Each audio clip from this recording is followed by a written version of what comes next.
So after your mountains are colored, if you haven't done so recently, you will want to save your project because, again, it's not a matter of if Flash will crash, it's a matter of when.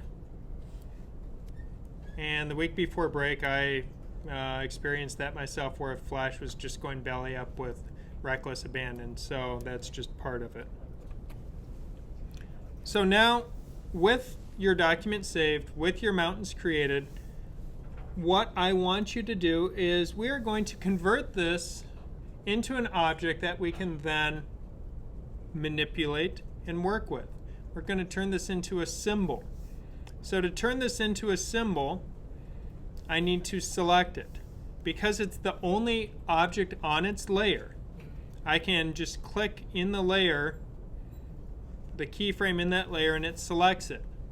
Because the other layers are locked, it does that. I could also say Command A, because again, this is the only thing there.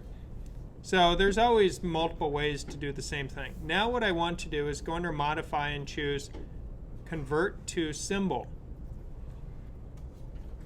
So to get to that also, we'll notice that is F8. There's certain F keys you're going to be asked to memorize, F5, F6, F7, and F8.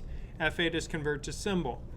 I encourage you to do that versus having to go to Modify, choose Convert to Symbol, or having to right-click on the object and choosing Convert to Symbol. I just find it's a whole lot easier to just hit F8 on the keyboard.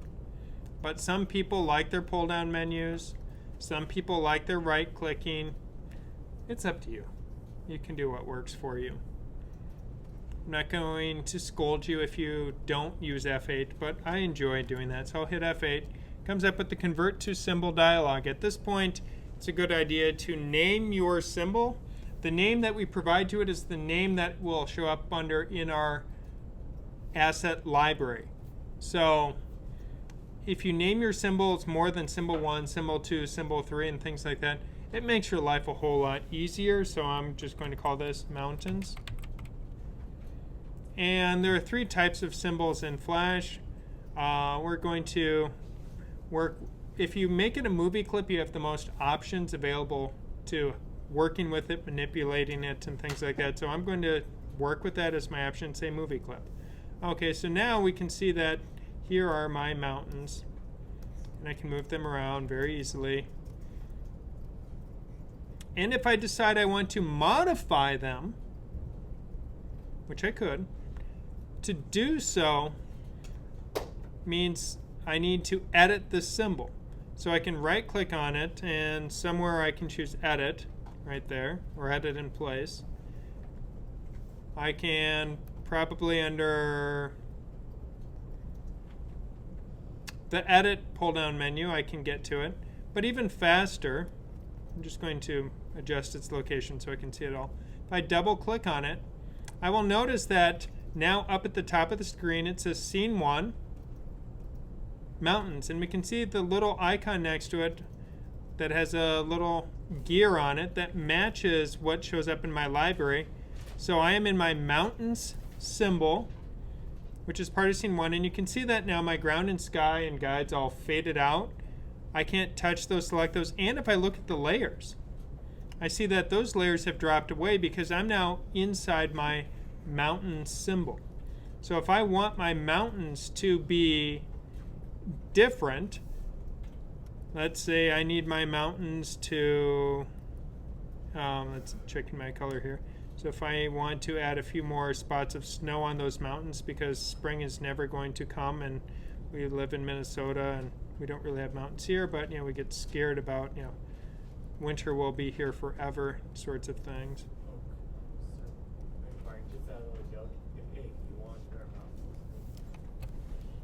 Inside my mountains, I can add more to them. If I go back to Scene 1, we can see that change has been affected. Now what's kind of fun is during the break in the recording, someone said, hey, I want to work with gradients in here. I want to have cool gradients on my thing. So perhaps we can take a look at maybe the sky first So if I turn off the eyeball and just look, here's the sky. Now my sky is blue, and that's boring for a sky. It's nice to have a gradient to it. So if I go and choose a gradient here or something like this, well, that doesn't work terribly well because, one, it's moving in the wrong direction because the sky should gradate top to bottom. Two, black and white for a sky. Well, maybe a film noir, but we're not doing that. So if I want to modify this, if I go to my color pull-down menu, or color palette over here, which is located right up at the top up here, I can now change the colors to it. So I can decide that my starting color, instead of being white, I want it to be blue. And I want to pull it down a little bit more. And my ending color, I want it to be more of kind of a blue-violet. So we'll make it dark up high in the sky. It'll be lighter down at the bottom. I'm going to make the lighter one just a little bit, oh, missed. A little bit lighter.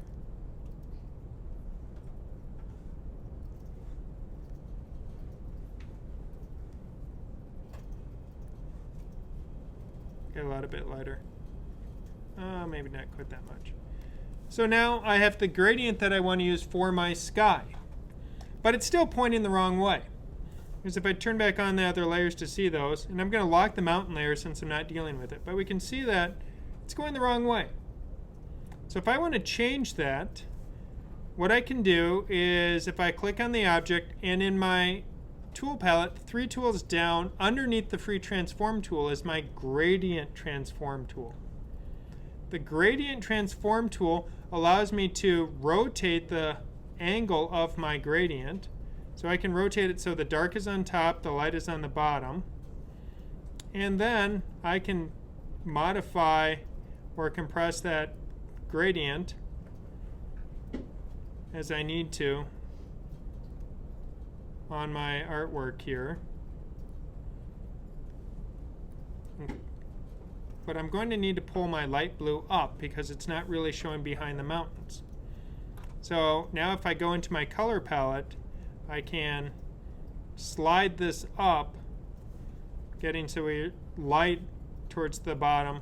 Now if I turn off the mountains and ground, we'll see that I've now compressed that coloring. And I've put a gradient into it. Now, we can do that to more than just the sky. I can even go into my mountains. If I double click on the mountains, so I'm in edit symbol, I can now take this purple color here and I can click on the purple and I can go from solid color to linear gradient in my color palette. So instead of switching it to off a swatch, I can now just switch it here and say linear gradient. Now it's remembering the last gradient chosen. So if I want to then change it so that my first color is going to be, I'm going to make the mountains a dark purple, and they will gradate to a much lighter grayer tone, so they fade out at the peak. So now, again, they're going left to right, but if I click on this, I can rotate it, and I will have to zoom out to find that. Might have to do this in a few steps with the gradient tool. So rotate a little bit, and now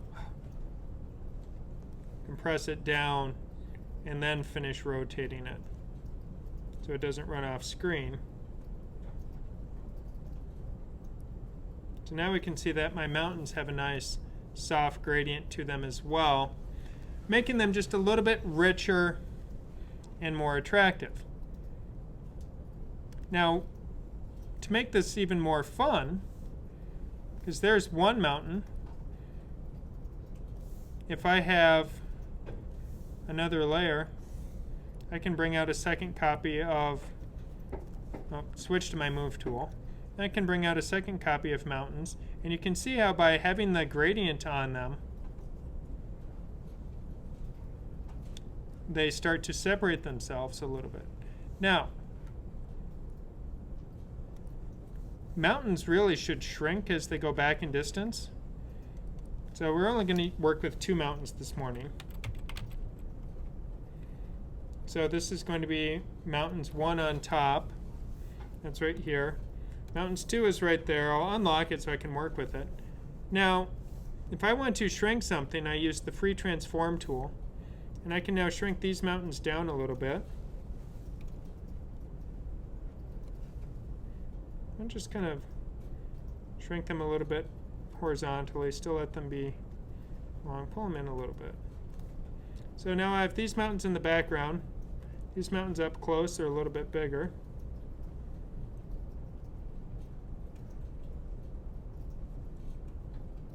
So now I have multiple mountains occurring. Now these mountains I could even stretch to make larger. So as they move, we're going to see some interesting things start to occur. So the nice part about this is you're not limited to layers. You're not limited to, oh, I made something once and I can only use it once. So you could hand draw each batch of mountains, but you can just as easily recycle it and use the same one at a different size. Now, an astute audience member, when they watch your animation, may notice that's occurring, but for a lot of people, they'll fool them. Now, if I decide that I need my mountains to end really sharp at the bottom, if my ground layer were on top of my mountains here, like this, we can see now the mountains end. Now I'm going to just save what I've done here. Now, if I want to test my movie and see what the finished movie looks like, I can go under Control and choose Test Movie, Test. Now the image you see here says Command Enter. That's what those 2 icons are. On Windows, it would be Control Enter. So the nice thing about the shortcuts in Flash, anytime you use Command on the Mac, use Control on the Windows, otherwise they work identically. So you don't have any kind of platform differences where you have to learn 2 sets of shortcuts. So I can now choose Test. Now that's Command Enter. I personally would recommend that you just do Command Enter versus click, click, and click. 3 clicks versus 1 quick keyboard shortcut. It's faster on the keyboard. Efficiency is important as you spend more and more time working in application software, getting efficient at doing it. So Command Enter, it looks like that. So there is the start of my project.